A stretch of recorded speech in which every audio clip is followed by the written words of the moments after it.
Verfi Kuti. The tragic death of baby Asaya all started on the eve of Verfi Kuti's 18th birthday. You see, the careless mother of the 20-month-old baby wasn't ready to stay home with her baby because she had already made plans with her boyfriend to go clubbing. Instead of taking the baby to a sitter or relative, Verfi left Asaya alone and locked inside the house without food, water, or care for 6 whole days. On the 9th of December, Kuti came home after she'd had enough fun and, with an Oscar-worthy performance, wailed about finding Asaya unconscious. Like, was she expecting to see the baby holding a sign that said, "Welcome Mom, happy birthday"? Baby Asaya was rushed to the hospital, where she was pronounced dead as a result of starvation, dehydration, and pneumonia. Of course, Verdi lied about her whereabouts, but the good thing about the internet is that it can always be trusted to provide the evidence. The police checked her phone, and not only did she have the time of her life, but she also recorded every single experience.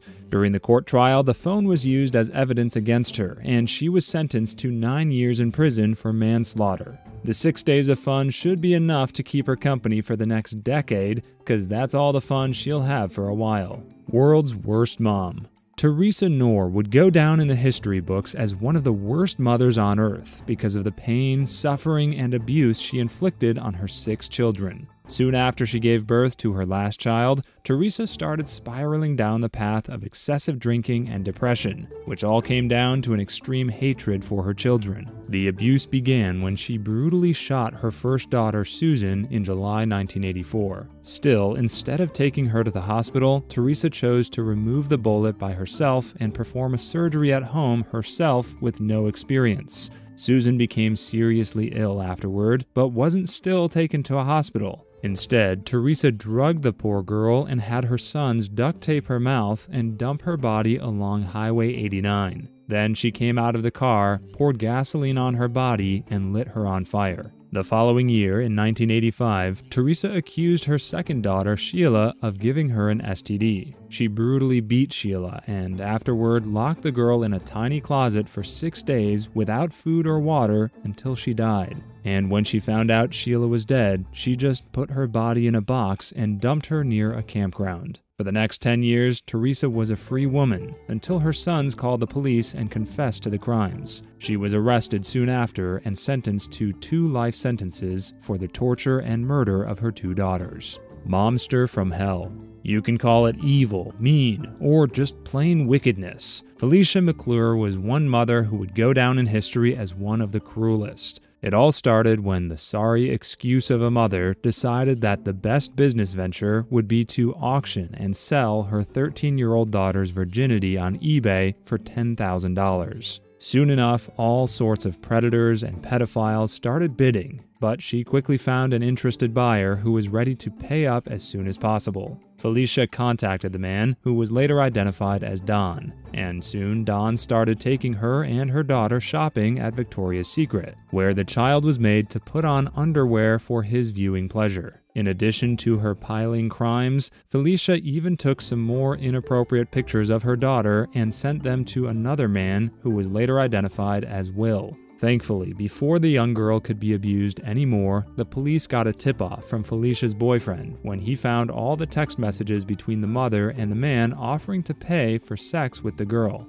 Upon investigations, everything proved to be accurate, and Felicia was arrested. In her defense statement, Felicia claimed that her daughter willingly participated in the abuse and had even agreed to lose her virginity to Don. Eventually, McClure was brought to court and sentenced to life imprisonment on multiple counts of various abuse charges. However, Don and Will are yet to be caught by the police. Julissa Thaler. Julissa purchased a shotgun and started bugging a friend to teach her shooting. After she became pretty handy with the gun, she took her son Eli out on a Friday night and never came home with him. 2 days later, Julissa was stopped by the patrol police because her car looked like something out of a Fast and Furious movie. The car's entire windshield was blown out, and one tire was gone entirely, with the rim scraping on the road. The police quickly pulled the car over, and upon further investigation, they found the lifeless body of Eli wrapped in a bloody blanket inside the car's trunk. She was arrested immediately, while the child's dead body was sent for autopsy.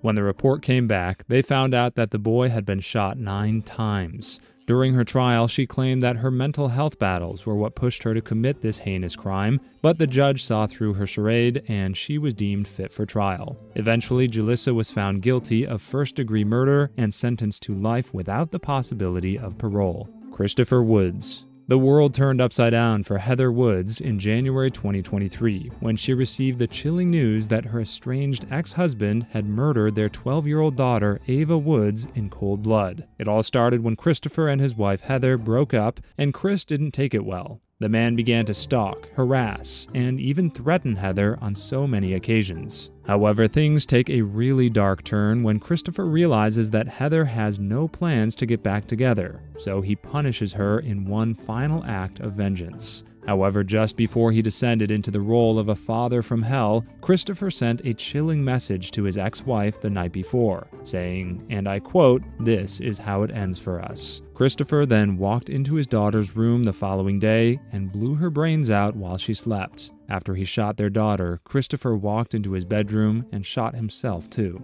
The Pimp Mother. Giving up your 15-year-old for sex on a platter of gold to your boyfriend because you're going to be out of commission for a while due to surgery sounds like something from a bad Wattpad story. But as insane as this sounds to any average person, a woman named Shawn Daly did it to her daughter. It all started when she found out that she was going to get surgery, and to make sure her man was still satisfied during her timeout period, she drew up a contract with her 15-year-old stating that the young girl was to have sex with him anytime he asked for it. Her boyfriend, Michael Fitzgibbon, was on board with the idea and even promised to buy gifts and clothes for the mother in exchange for the abuse. The contract simply stated that before the 15-year-old could get certain privileges at home, like lunch money or going out with her friends, she had to have sex with Michael first. However, everything became public after her daughter confided in a relative who then called the police on the two pedophiles and abusers. Upon the father's investigation, the police found out that Michael was not only trying to sleep with his girlfriend's underage daughter, but also his own biological 12-year-old daughter,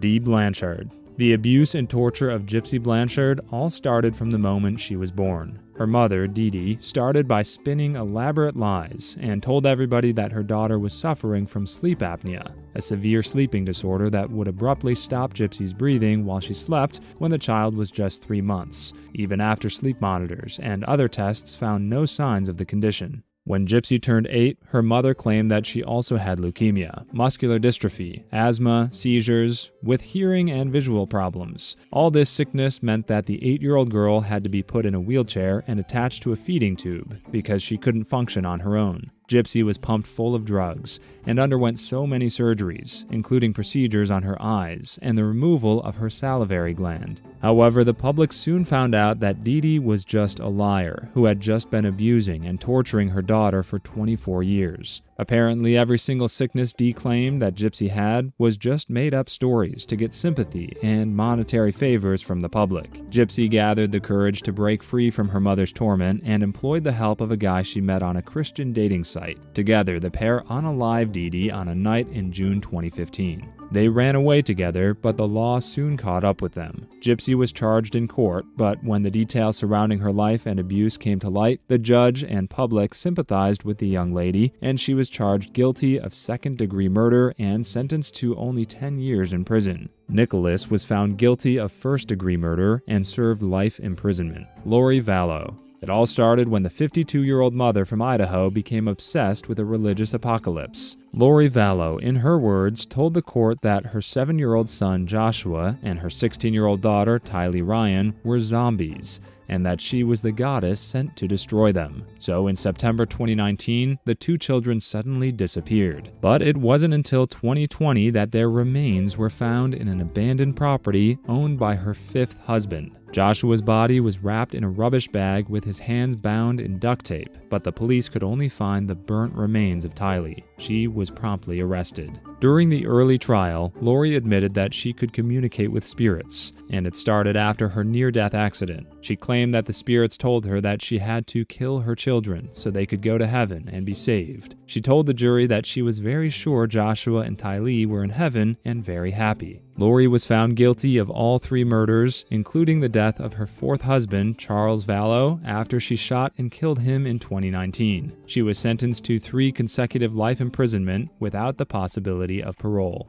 Eunice Spry. The 62-year-old mother who routinely starved, beat, and burned her children mercilessly for over 19 years. She was a devout Jehovah's Witness who strictly believed that beating the crap out of her children was a great punishment for any kind of disobedience, and would do so regularly with metal bars, sticks, and the sole of her boots. One of her children gave one account when Eunice pulled her hair and shoved her face in her pet's dog's feces as punishment for spilling a drink. In another account, her son told the court that the woman held his hand down on an electric hob until his flesh was left looking like a gooey mess. The children would be kicked, slapped, and strangled for no reason, and if they screamed, she would force sticks down their throats. If they ever fell sick, she would feed them rat excrement as drugs, and if they vomited, she'd make them eat their vomit. The whole cruelty came to light when another Jehovah's Witness member confronted one of the girls that Eunice had rubbed sandpaper all over their face and hands. She got the courage to head to the police, who quickly intervened. When she was finally arrested, the jury was forced to listen, much like you are right now, to the harrowing, scary, and random